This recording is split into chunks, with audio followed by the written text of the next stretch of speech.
Hello, everybody. Welcome to Scotty's Side. Thank you for joining me today. I really appreciate that. Got a video here from a Jacob Whalen. His channel's smaller than mine, and just a little bit, but he's got 71,000 views. So this video kind of exploded.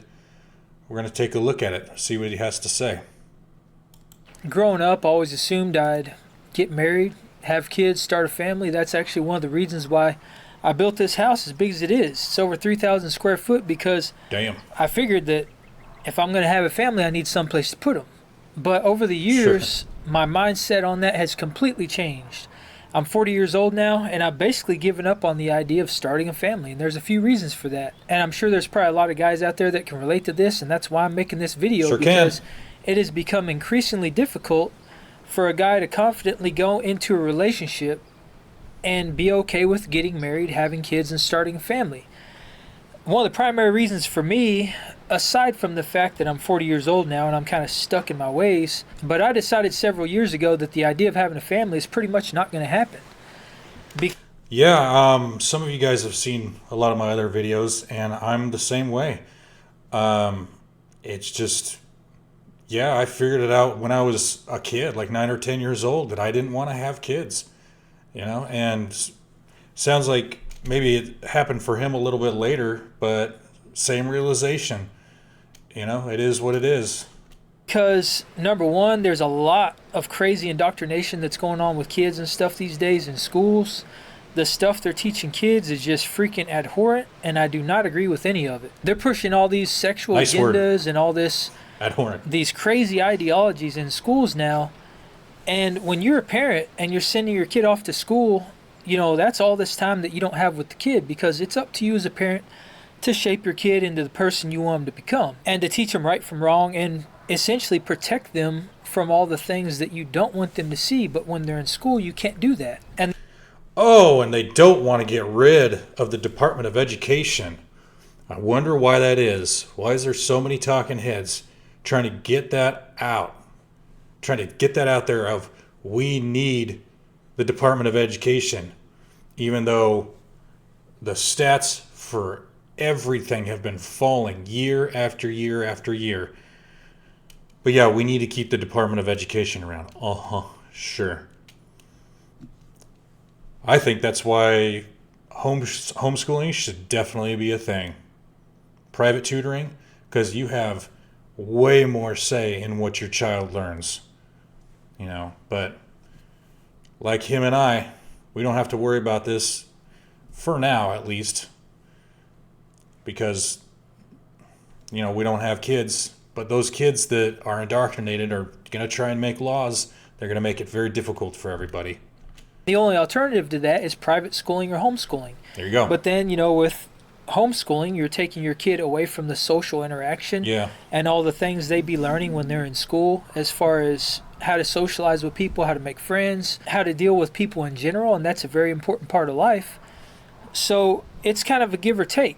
But for me, the idea that my kid's going to be stuck in school learning all this crazy stuff and not getting the proper education, especially not the education that I would like to see them get, which would be like critical thinking, life skills, finance, money, skill trade. Yeah. All these very important things in life that they really don't teach in school. Mm-hmm. So that was a big thing for me. And just the direction of the world, the crazy way the world was going for a while, and kind of still is in a way. I couldn't imagine bringing a kid up in that, because I myself find it hard enough to navigate sometimes.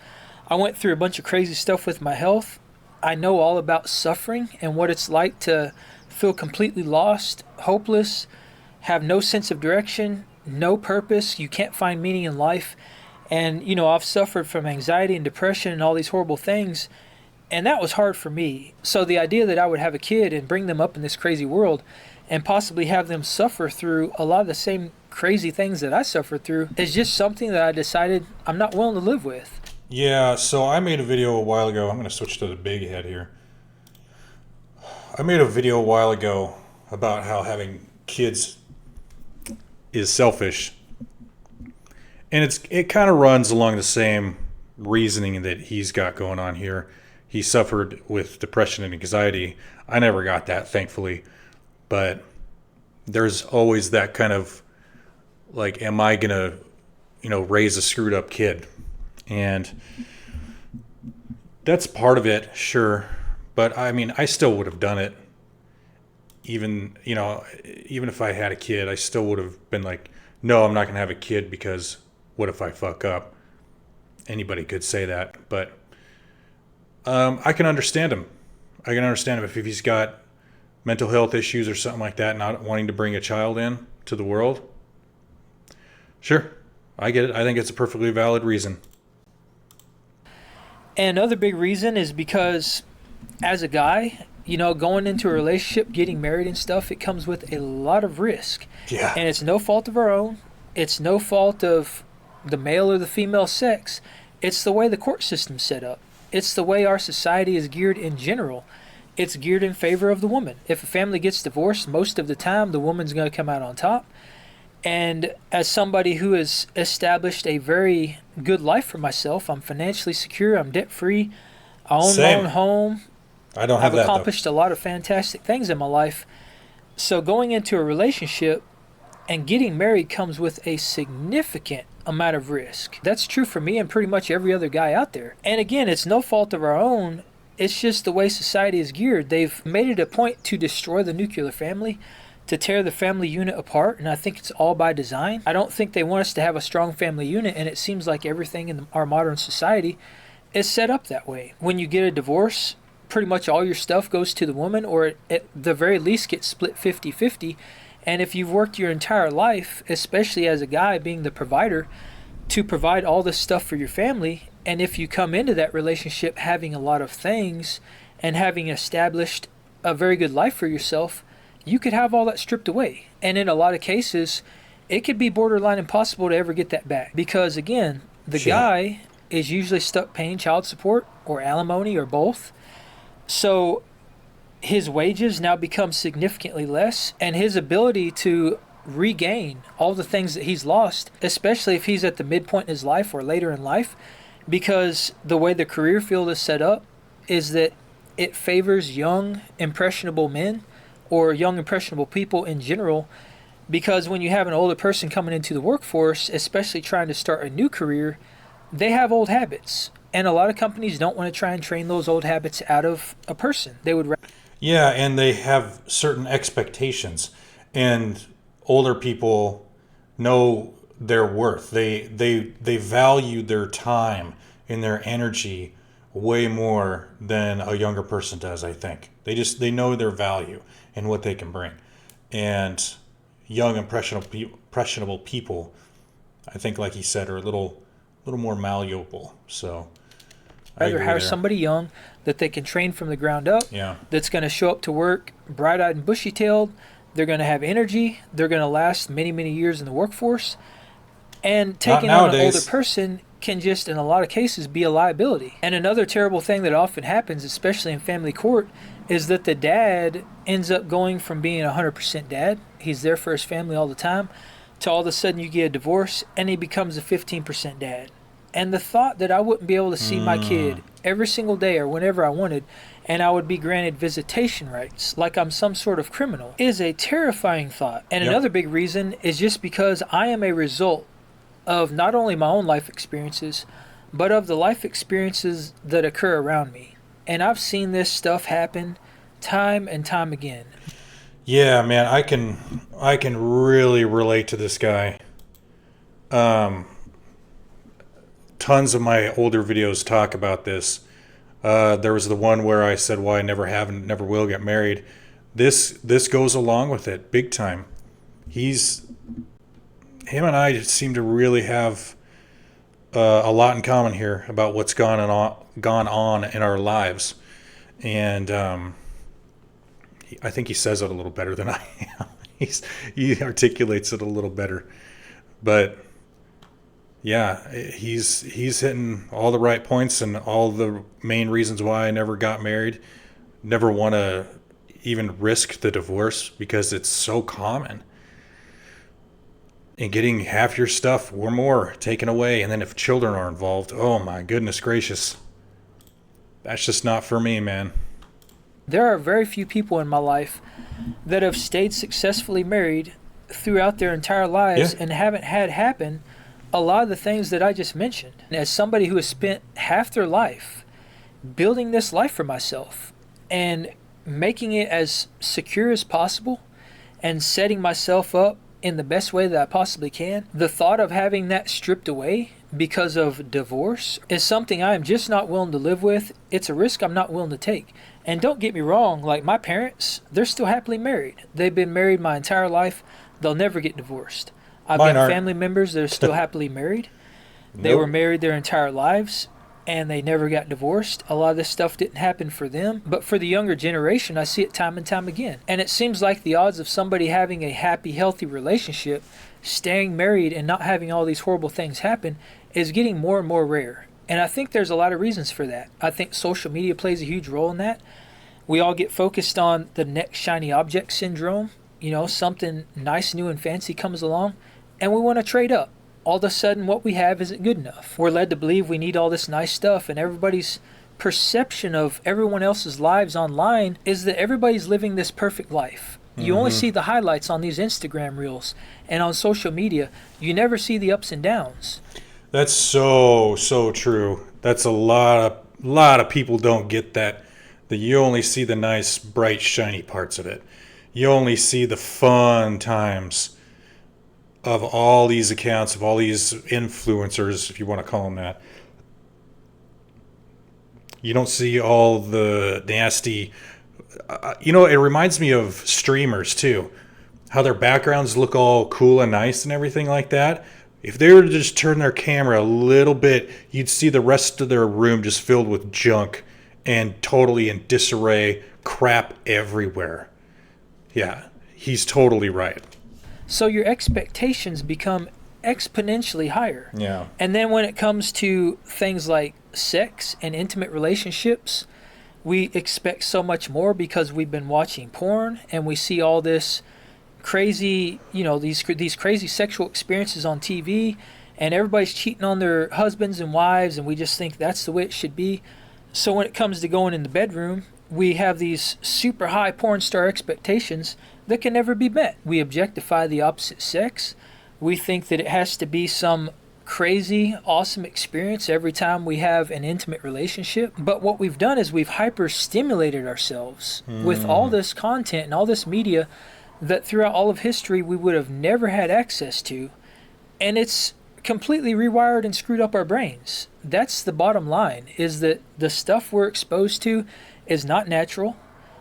The stuff that we see is not stuff that we should be seeing, especially not in the amounts that we're seeing it. We're not meant to have this level of pleasure and dopamine hits and instant gratification in the way that we do in the modern age. And that has completely skewed our view of the world, especially when it comes to relationships. And what it boils down to is I think it's essentially stripped away our moral fabric. It's taken away our values and our ethics in general. And I think it's really caused us to lose respect for our partners. And I see that in relationships all the time too, is that partners don't really respect each other in the way that they used to. I hate this word partner. I don't know what it is. I despise that word partner. Because I don't think we are partners. I don't think men and women are equal.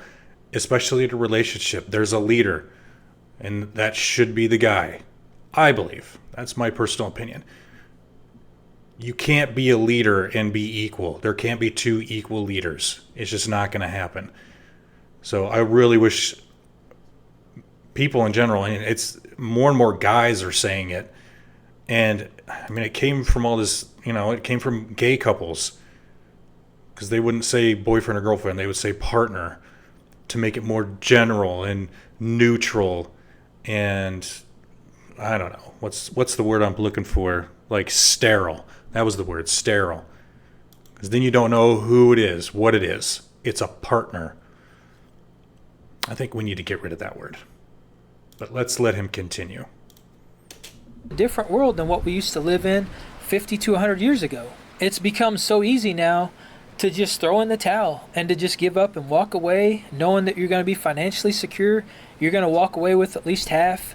you're going to, get the kids, or you're going to get split custody, you're going to get half the money, you're going to get whatever. And you're going to be able to just walk away with no ramifications and start your new life, your new relationship, and it's all going to be fine and dandy. Whereas that used to not be the case, and people weren't so eager to do that before we've gotten caught in this modern, materialistic, commoditized society, because everything's become commoditized, including relationships. Yeah. And that's a terrible thing, because I think it's really just taken us away from what is natural. It's pulled us away from the family unit. The man is no longer there to support the family, which throughout all of history, the man played a very important role in the family because he was the protector. He was the provider. And that is simply not the case now. And the because leader. the man can be stripped away from the family unit. Sure.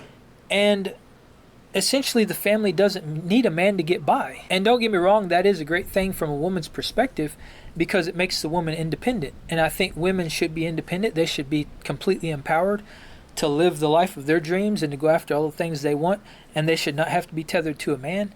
And that's not what I'm getting at. What I'm getting at is that a lot of these ideologies that we've adopted around splitting apart the family unit has really led to the detriment of relationships in general. Because the fact of the matter is, when you get into a relationship, and every relationship I've ever gotten into, I think it's fundamentally important to support your partner, to have respect for your partner. You should respect your partner in the same way that you would want to be respected. Partner. You should build your partner up, not tear them down. It should be about making each other a better version of yourselves than you were when you came into the relationship. I'd agree with that. That's what a relationship is meant to do. It's meant to support each other. It's meant for being there for one another through the good times and the bad. Well, and it's also, I think, let me switch to the big head here. It's being in your natural masculine and feminine roles. Like, he keeps using this partner jargon, which I hate. And it sounds way more egalitarian, which I don't agree with. Men should be men, women should be women. It's not a partnership. One is a leader, one is a follower. The man is the leader, the woman is the follower. She's the support. She's the support structure.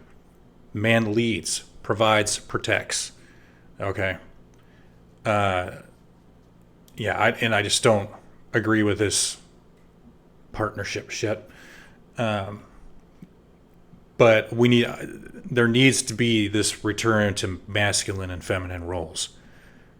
And I don't know if that's what he's getting at, maybe, but it doesn't seem like it. He seems to be way more like, let's be partners, which I don't agree with that. You should encourage your partner to chase after their dreams, to go after the things in life they want, to enjoy their hobbies, to do things that don't always include you. And that's another thing I often see, is that a lot of people get very codependent and they become very reliant on the other person. And the moment that they step out and want to do something outside of what they're doing every single day, the other person gets mad. And that can really hold you back. It can hold you back from life. It can hold you back from pursuing your dreams, from doing the things that you're passionate about, and just enjoying life in general. And the idea of being held back and held down and tied to someone else, and not being able to do all the things in life I want to do without somebody else getting mad because of that for me is another very terrifying thing. Because if you have to give up your hobbies and you have to give up some of the things you enjoy, and your partner gets mad because you want to do those things, you're essentially giving up a part of yourself. Yeah. And that's the type of stuff that will eventually lead to you resenting your partner. But in the modern age, as soon as we hit a rocky patch, you're gone. We're just willing to give up. Yep. We throw in the towel and we completely destroy the family over something that's probably extremely petty and could, in most cases, be completely avoided. Well, and it's, again, this is women. They stay online. They see, my relationship's not fucking perfect. My relationship, I don't have my Prince Charming, my knight, my white knight in shining armor. He's not making 7 figures. He's not 6'3", 6'9", or whatever, giggity. And it's not perfect, so I'm just going to bounce. A lot of women today have that mentality. I think a lot of average guys would have a beautiful relationship with an average girl, but the average girl doesn't want the average guy. That's the problem, and that's why they step out, because they all say, he was so good to me, he was perfect, He just wasn't for me. I got bored. Blah, blah, blah, blah, blah. And then they're 42 years old with 9 cats and 3 dogs, eating kitty litter, wondering why they can't find a fucking man. Because of the way our modern world's set up, because of the way things are designed, the court systems, and the next shiny object syndrome, and all this instant gratification that we have, and everybody just wanting to jump to the next nicest thing and upgrading, these are the reasons why I've given up on the idea of starting a family. After working almost 20 years, half my life, to build the life of my dreams, the life I have now, to go into a relationship and get married with a very high probability of that not working out and me losing everything that I've worked so hard to build is not a risk that I'm willing to take. Amen to that, brother. Amen to that. I'm going to read some of the comments really quick. I think it's top comments. Yeah, there we go. First one here. Don't get tricked. Do not get married. I learned it the hard way. Yeah, there you go. I went through a massive divorce that absolutely devastated my finances. I still have not recovered and have zero hope for retirement. Damn. Men, stay away from marriage. You have been warned. Warning sign emoji. The main difference of living with a dog instead of a woman after 10 years, when you get home, the dog will still be pleased to see you. Oh, man, dude. Yeah. 51, never married, no kids equals peaceful. There you go. You know, until it changes, which it's not. You know, sorry guys, I hate to be a Debbie Downer. I hate to be a stick in the mud. It's just, it is what it is, guys. It sucks. But make the best of it, you know? Go your own way, do your own thing.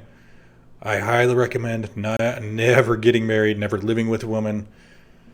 Oh, man. Never having, you know, don't have kids. That's my thing.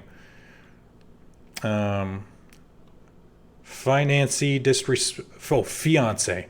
Oh God, I can't read. Fiance disrespected me in 2022. I punished her with a prenup. She said no. My wallet won. Good man. Good man. All right. Let me know what you guys think in the comments below, please. Like, share, subscribe, all that stuff. I will see you in the next one. Take care of yourselves. Take care of each other. I love you all. Bye.